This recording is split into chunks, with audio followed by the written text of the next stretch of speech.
네, 안녕하세요. 저는 해플트리트 신학대학원 대학교에서 조직신학을 가르치고 있는 김진혁입니다. 오늘은 하나님의 통치라는 제목을 가지고 하나님께서 세상을 다스리는 두 가지 방식을 루터의 신학을 가지고 살펴보도록 하겠습니다. 정치라는 것은 현대인의 삶에 매우 중요한 부분이고 또 많은 그리스도인은 어떤 식으로 정치에 관심을 가지고 참여해야 될까 고민을 하기도 합니다. 그러면 지금으로부터 약 500년 전 사람인 루터가 이에 대해서 어떤 통찰을 줬는지 잠깐 살펴보도록 하겠습니다.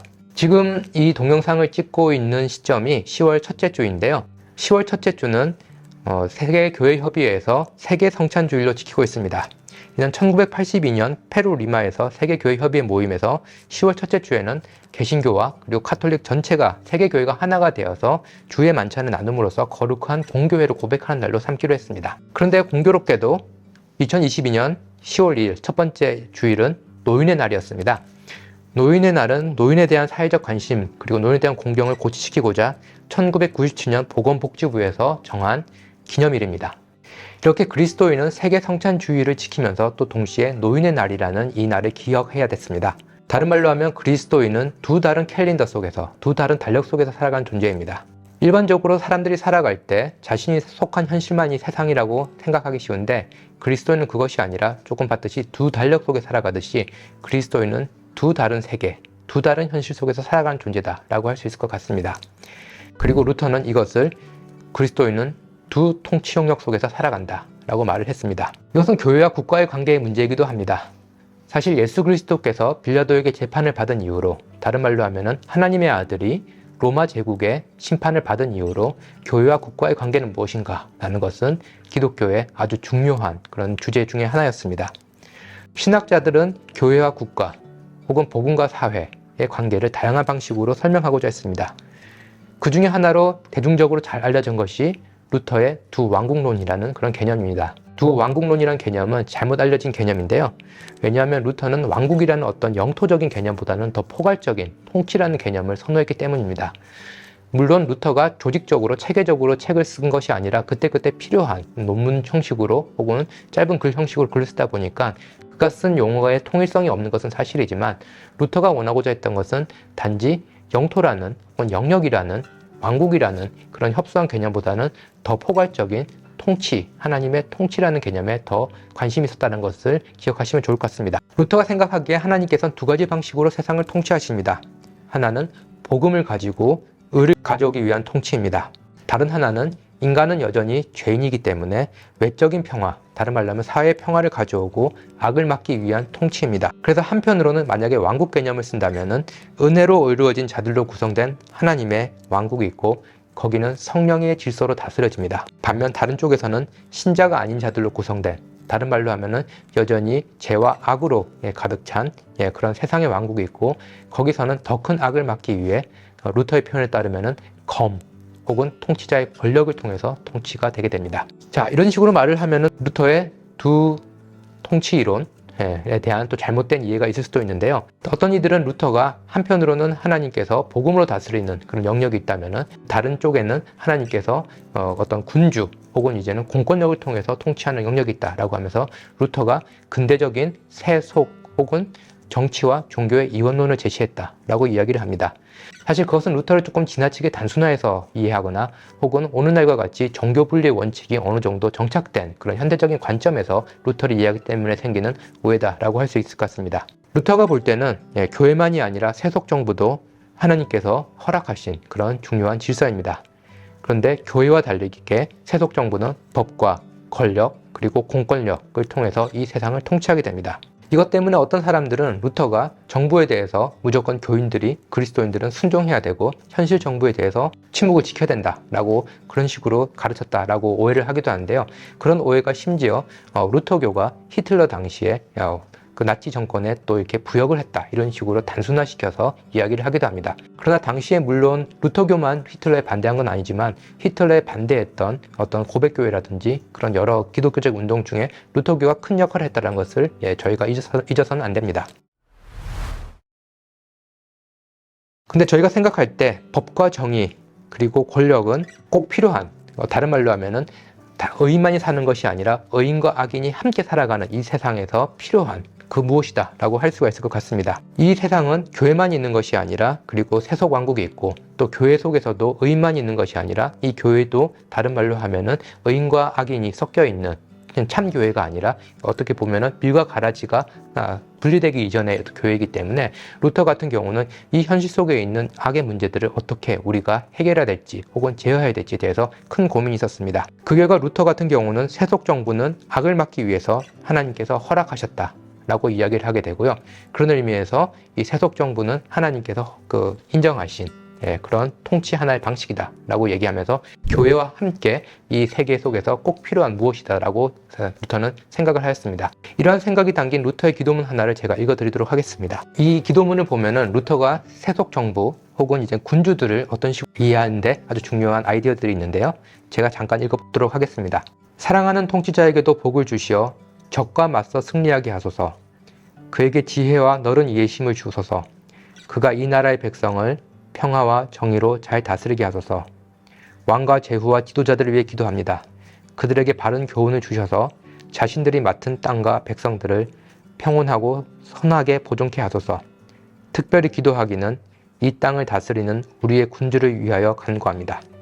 그를 도우시고 인도하여 주소서. 사악하고 거짓된 혀와 간교한 사람들에게서 그를 지켜주시어 복되고 자비로운 통치를 이루게 하소서. 여기 보면 루터가 상당히 이런 세속 통치자들을 중요시하고 있고 하나님께서 그들에게 평화와 정의를 지키도록 권력을 주셨다는 것을 알 수 있습니다. 또 동시에 루터가 간절히 기도하는 건 뭐냐면은 이들 정치인들에게 지혜를 주시고 그리고 이들이 다른 말로 하면 아첨하는 자들에게 속아 넘어가지 않을 수 있는 강한 마음 혹은 판단력도 허락해 달라고 기도를 하고 있는 거죠. 루터는 단순히 하나님께서 세속 정부에 권력을 주셨다로 끝나는 것이 아니라 이 세속 정부가 바르게 법과 권력과 통치력을 사용할 것도 함께 생각하고 있다는 것을 여기서 알 수가 있습니다. 그런데 하나님께서 이렇게 세속 정부에다 권력을 주셨지만 또 문제는 뭐냐면은 이 세속 정부가 또 타락할 수 있다는 겁니다. 즉 세속 정부는 그 자체로 하나님께서 그 질서를 인정하셨기 때문에 선한 것이 아니라 세속 정부는 타락 가능성을 악을 막기 위해 있는 세속 정부 자체가 악을 행할 가능성이 있다는 것입니다. 그렇기 때문에 루터는 제가 방금 읽어드린 기도, 바로 앞의 기도, 다른 말로 하면은 하나님의 나라가 이 땅에 임하시게 하옵소서라는 기도를 하면서 이런 기도문도 함께 적어놓고 있는 것을 볼 수가 있습니다. 그러나 주님, 힘과 권세를 엉뚱하게 사용하는 이들은 막아주소서. 그들은 당신의 나라를 파괴하는 데만 힘을 사용합니다. 그들이 눌러앉아 있는 권좌에서 쫓겨나기까지 이 일은 계속될 것입니다. 이처럼 불경한 이들로부터 우리를 막아주소서. 아멘. 여기 보면 루터가 정치 권력의 이중성을 잘 보고 있다는 것을 알 수가 있죠. 한편으로는 악을 막기 위해 필요하지만 또 동시에 권력을 갖고 있기 때문에 이 정치라는 것은 타락할 수 있다는 것, 이 두 가지를 동시에 보고 있습니다. 이런 정치 권력의 이중적인 모습 속에서 루터는 그리스도인의 역할이 무엇일까도 함께 고민하게 되었는데요. 거기에 대해서 간략히 살펴보도록 하겠습니다. 그리스도인 같은 경우는 하나님의 통치에 속해 있지만 또 동시에 의롭게 되지 못한 죄인들과 함께 세속의 삶을 살아갑니다.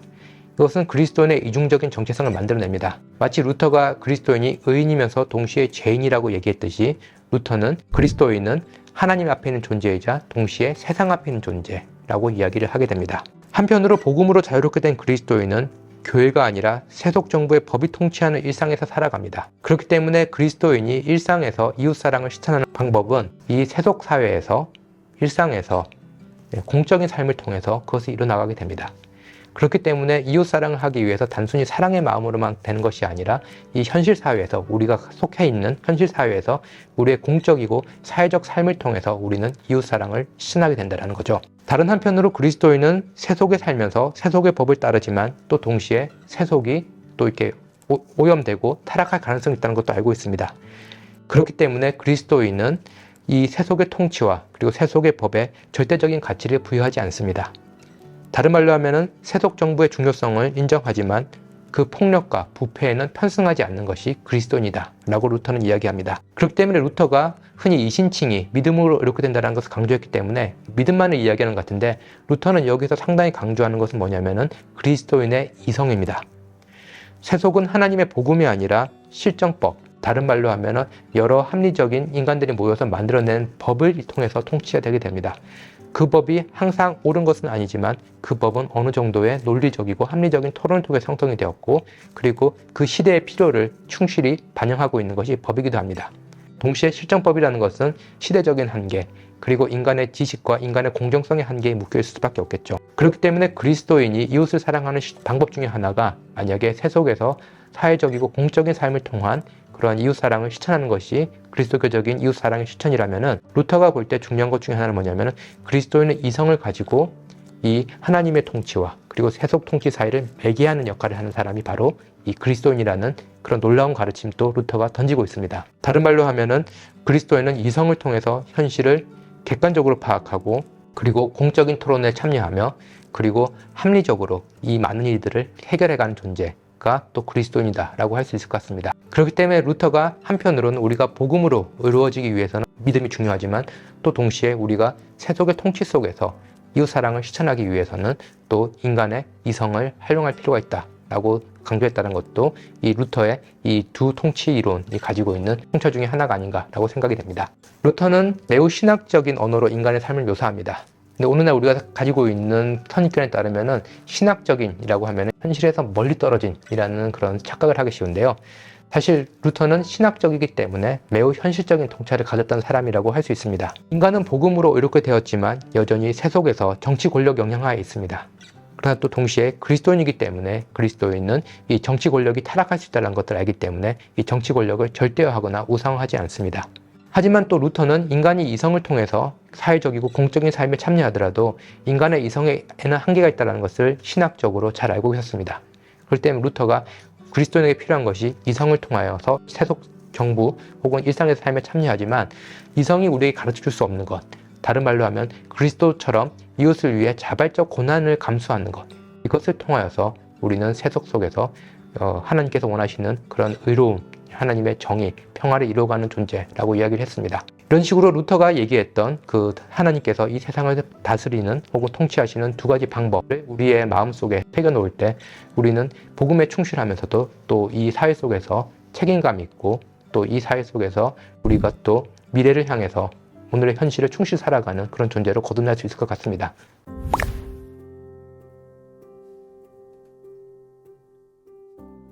네, 정치에 대해서 그리스도인이 이야기하기 힘든 이유가 여러 가지 있을 것 같은데요. 그 중에 가장 우선적인 이유는 정치에 대한, 그리고 정치를 통해서 얻고자 하는 바가 사람들마다 다 다르기 때문이 아닌가라고 생각이 됩니다. 저희가 또 조심해야 될 것 중에 하나가 뭐냐면은, 일반적인 정치의 언어와 논리가 정치 철학자였던 칼 슈미트의 말대로 친구와 적을 나누는 그런 경향으로 흘러갈 확률이 매우 높습니다. 그래서 친구와 적을 나누는 이러한 행위는 화해와 평화를 이야기하는 교회와 어떤 면에서는 좀 대척점에 있어 보이기도 합니다. 어느 날은 또 이제 저희가 어느 정도 세속화되고 또 민주화된 사회 속에 살아가고 있기 때문에 그 교회와 그리고 정치를 이렇게 나누는 그런 또 것을 어느 정도 일반적인 원칙점처럼 삼고 살아가는 세상에 있고요. 그렇기 때문에 예배라든지 교회 모임 중에 특정 정당이라든지 정치인을 지지하는 듯한 발언을 할 때 상당한 거부감이 드는 것도, 감정적인 거부감이 드는 것도 많은 분들이 느끼고 있는 바입니다. 저희가 또 이제 어느 정도 이제 정치와 교회에 대해서 함께 이야기하기 힘든 이유 중에 하나는 독재 정권 아래서 많은 교회가 정치에 대해서 침묵했고, 그리고 정치와 교회는 나눠져 있다, 이런 식으로 이제 루터의 사상을 오해하기도 하고 잘못 활용하기도 했던 그런 사례도 있기 때문이 아닌가라고 생각이 들고요. 방금 언급했던 몇 가지 이외에도 정치에 대해서 이야기하기 어려운 이유는 많이 있을 것 같습니다. 그렇다면 루터를 통해서 우리는 정치에 대해서 어떤 태도를 가질 수 있을까 잠깐 생각해 봤는데요. 물론 500여 년 전에 살았던 사람 루터의 그런 생각을 가지고 오늘날 현실 정치를 이야기하는 것에는 많은 어려움이 있는 것도 사실입니다. 그 루터가 우리에게 알려주는 정치라는 것은 어떤 협소한 의미에서의 정치가 아니라, 다른 말로 하면 권력을 획득하고 그 권력을 활용하는 기술로서의 정치가 아니라, 하나님의 창조 세계에서 정의와 평화를 추구하는 활동, 다른 말로 하면은 여전히 죄의 문제 그리고 악의 문제로 힘들어하는 이 현실 속에 있는 인간들을 위한 하나님의 통치 방식으로서의 정치를 이야기한다는 것입니다. 그렇기 때문에 하나님께서 원하시는 정의와 평화, 공공선, 이런 것들에 초점이 맞춰지는 것이 그리스도인이 가져야 될 정치에 대한 중요한 첫 번째 태도가 아닐까라고 생각이 듭니다. 또 동시에 루터가 이야기했던 것이, 하나님께서 이 세계를 통치할 때 교회라는 것만 있는 것이 아니라 또 다른 통치 방식, 다른 말로 하면 정부, 공권력, 이런 것들을 이야기했다는 건 뭐냐면은 정치 만능주의, 다른 말로 하면 이 정치 옆에 교회가 있다는 것은 정치가 모든 것을 해결했다는 정치 만능주의에 대한 브레이크, 제동장치가 되기도 하고요. 또 동시에 교회 옆에 정부가 있다라고 얘기하는 것은 또 동시에 정치에 대한 냉소주의 혹은 무관심, 이 모두를 피해야 된다는 것을 알려주기도 합니다. 그렇기 때문에 루터가 말하고자 했던 이 정치, 다른 말로 하면 어떤 특정한 정당 혹은 개인이 정권을 획득하거나 그리고 권력을 활용하는 기술을 얘기하는 것이 아니라면은 교회라는 맥락에서는 특정한 정치인이라든지 정당이라든지 이것을 지지하거나 하는 것은 적절하지 못하고요. 오히려 그 루터의 두 통치론을 통해서 볼 수 있는 건 뭐냐면은 정치의 필요성을 인정하고 그리고 이 정치에 저희가 이성적이고 합리적으로 어떤 감정적인 것이 아니라 단순히 신앙주의의 논리에 함몰된 것이 아니라 논리적이고 합리적이고 이성적으로 정치에 참여할 필요가 있다는 겁니다. 그렇기 때문에 500년 전과 다른 상황에서 오늘날 그것이 무엇일까? 라고 했을 때는 공약을 잘 읽어보고 정치인들의 공약을 잘 읽어보고 그리고 내가 생각하는 사회의 모습과 잘 어울리는 그런 정당이라든지 그런 곳에 이제 당원이 된다라든지 아니면 시민사회 활동을 한다라든지 아니면 NGO 단체를 후원한다라든지 이런 식의 여러 활동을 통해서 그리스도인에서 정치적인 사명을 실현해 나가는 방법이 있을 것 같습니다. 그리스도인이 현실에 참여할 때 다른 말로 하면은 하나님의 그 교회를 통한 통치와 그리고 이 세속 정부를 통한 통치 이 두 가지를 매개를 하는 것이 그리스도인의 이성의 중요한 역할이라고 했지만 또 동시에 이성의 한계가 있다는 것을 루터가 지적했듯이 그리스도인이 봐야 될 것 중에 하나가 뭐냐면은 현실 정치가 어떤 당파성의 논리 때문에